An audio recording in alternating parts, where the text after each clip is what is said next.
अभावन घटना निजर जन्मित कन्या संतान को प्रसव पर धामरा रास्ता पाखे एक तेल टांकी निकट में फिंगी देछि मां। समाजसेवी सुमंत महांती निज कार्य सारी फेरुवा समय एक कुन्नीछर कांद शुणी सेठारे अटकी रही संपुक्त कन्या संतान को उद्धार कर धामरा स्वास्थ्य केन्द्र पहुंचाई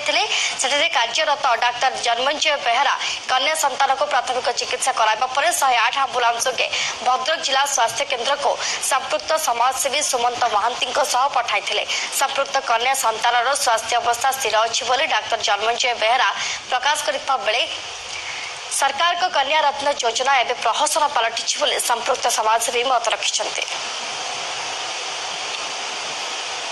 आमे एठी आस्ते हमरा जे प्रोग्राम करिया पई जे आमे एठी उडे टी स्टॉल व्यवस्था करछु आ आज आमे उडे सेवा संगठन तरफ उडे जिम ओपनिंग करिछु मु जिम रो क्लोजिंग करिके फेरिला आपनकर उडे पेट्रोल पंप अछि जो पेट्रोल पंप साइड रे मु जस्ट मो सहित किछि एथिकार वरिष्ठ नागरिक माने जिम रो फेरुतले आमे परिश्रा करिया पे उल्लेला परे मोर जे ड्राइवर जीवन होई जे नवजात शिशु सुमंत महांती नहीं के आसथिले तो से सुमंत ए आधा घंटा आगु जन्म बर्तमान से कंटार प्राइवेट ट्रीटमेंट करी कंडीशन भल अच्छे हमर मेडिकल तरफ प्राइवेट ट्रीटमेंट दवा दिया से जे तार मदर नाई बेटर ट्रीटमेंट पे हमें 108 को डकई भद्रक रेफर कराई।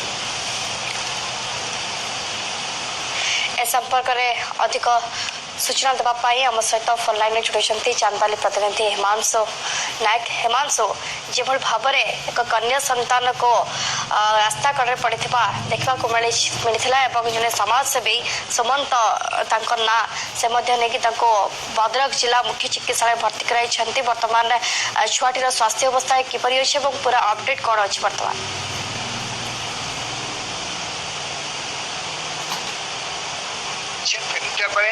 धामरा निकटस्थ एक पेट्रोल पंप पाखे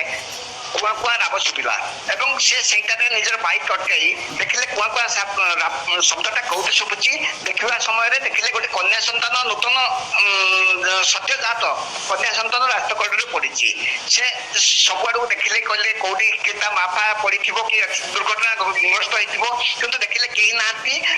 कन्या संतान को निजे धरी 108 आंबुलांस को फोन कर 108 आंबुलांस जाइनी से धरिकी दीर्घ 2 किलोमीटर पादरे चली चली आसी धामरा स्वास्थ्य केन्द्र में पहुंचले। धामरा स्वास्थ्य केन्द्र में पहुंचवा पर धामरा स्वास्थ्य केन्द्र कार्यरत जैनक डाक्टर को फोन जोगे जोगाजोग करिया से आसी पहुंचले जो जन्मित कन्या संतान साधारण प्राथमिक चिकित्सा जोगाया ओजन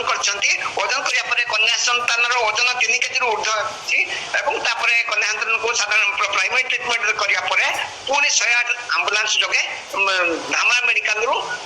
भद्रक जिला स्वास्थ्य केन्द्र को स्थानांतरित कर संपृक्त समाजसेवी कहवा कथा से ए विषय भद्रक सीडीएम को फोन कर 108 आंबुलांस को फोन कर आदानी स्वास्थ्य केन्द्र को फोन कर जोटा कि भारत द्वितीय बृहत्तम बंदर आदानी बंदर आदानी स्वास्थ्य केन्द्र आदानी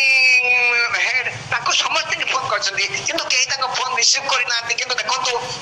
भारत द्वितीय बृहत्तम बंदर स्वास्थ्य सेवा के विपदपूर्ण भाव में अच्छी तबे हिमांशु वर्तमान सुधा छुआटी किसी परिचय मिल पारि कि किए आनिकी छाड़ी से सब विषय किसी तदंत जहाँ रही प्राथमिक तदंत पर किसी जना पड़ी कि प्राथमिक तदंत एपर्यंत होई नहीं काली राति 2:30 रे पेटू प्राइमरी ट्रीटमेंट हेबा परे सुमंत महांती पुन से निज से नूतन कन्या संतान को नहीं 108 लोगे भद्रक जिला स्वास्थ्य केन्द्र को जाइछंती एवं वर्तमान सुधा से किछि ए विषय किछि खबर नहीं किंतु केही भी निज छुआ को दाबीदार बोली को कहनाती किंतु पुलिस पाखरे एपर्यंत किछि खबर मध्य नहीं एवं वर्तमान सुधा जा जणा पड़छि पिलार स्वास्थ्य अवस्था स्थिर अछि पिलाटी भद्रक मेडिकल रे वर्तमान सुधा अछि। बहुत बहुत धन्यवाद हिमांशु।